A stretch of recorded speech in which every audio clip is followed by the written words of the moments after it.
What do we have here? Well, there was that great moment where we do see the original G1 covered in patches coming back, and so yeah, I was just curious, if what the process was to recreate that jacket here, and the decision to really give it more of a cameo than the starring role that it had the first time. Right. Well, I guess I want to kind of broaden that conversation a little bit and then maybe hone in on the G1. I think in terms of design and stylistically approaching the movie, obviously I had seen Top Gun. I remember I was in London when having seen it. It's kind of like one of those movies you kind of remember the first time. And of course, I knew a lot of the people that worked on that project.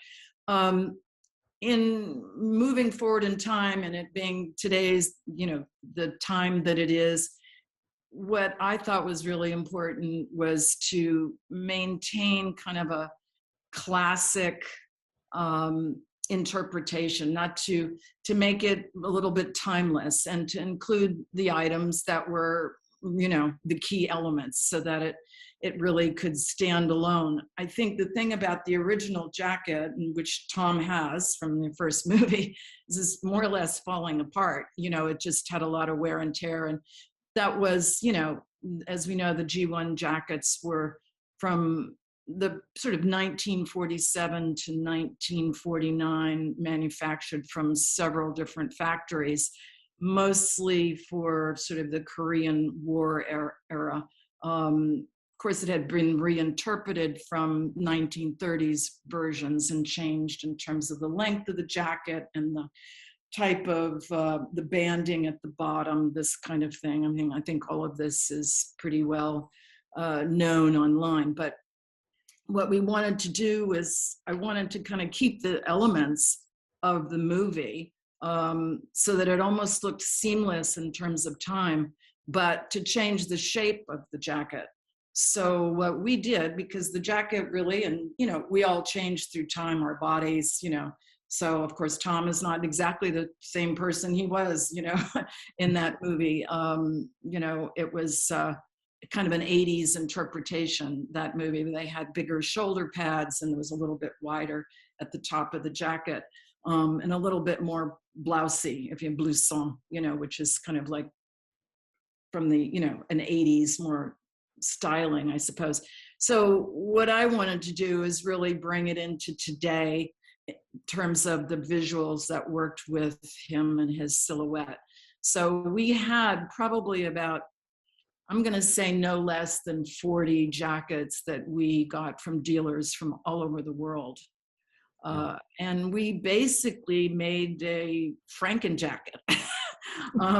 We got a sleeve from here. We got a collar, the mouton jacket collar, from here. We had to get the cuffs because they're all, specially knit in a certain way with the color threads. And that had to be sort of trying to match the original jacket, which I had, which by the way, had its own bodyguard, I want you to know. Oh, wow.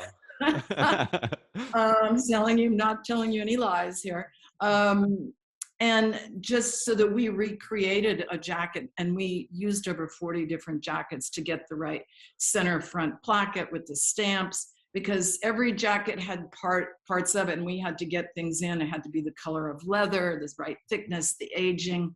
And we managed to put together different pieces from all these jackets and recreate almost the same jacket, but pare it down a little bit in terms of the shoulders, kind of smooth out the shoulder pads.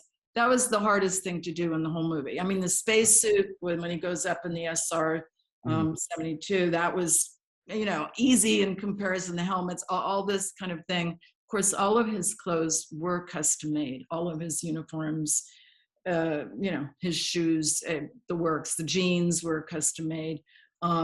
His other, the green flight jackets, his flight suits, cashmere lined, everything was custom made.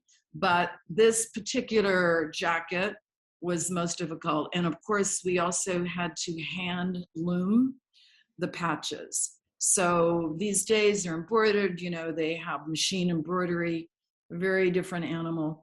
So we really needed to recreate with the same craftsmanship that the original was made, especially the patches and whatnot. So it was definitely a process. It took us probably almost 4 months to kind of really nail it. Wow.